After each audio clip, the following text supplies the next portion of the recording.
Hi friends, இது நம்ம AR paradise. இன்றைக்கி நம்ம நேற்று நடந்த சவுத் ஆஃப்ரிக்காவுக்கும் இங்கிலாந்துக்கு எதிரான T20 கிரிக்கெட் மேட்சை பற்றி தான் பார்க்க போகிறோம்.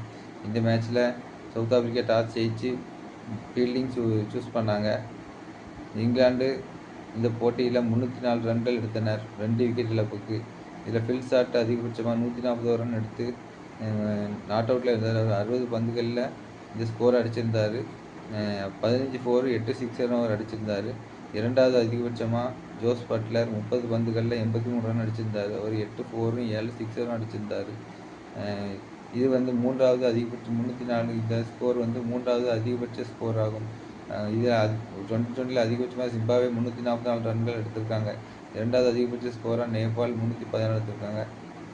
இந்தியாவின் அதிகபட்ச ஸ்கோர் 297. அவங்க 4ஆம் இடத்துல இருக்காங்க. இரண்டாவது பேட்டிங் பிடிச்ச சவுத் ஆஃப்ரிக்கா 158 ரன் மட்டுமே எடுத்து ஆட்டம் இழந்தது.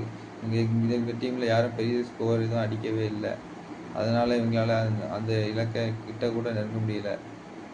ஸோ இதில் அவங்க 146 ரன் வித்தியாசத்தில் இங்கிலாந்து இந்த மேட்ச்சில் வெற்றி பெற்றது.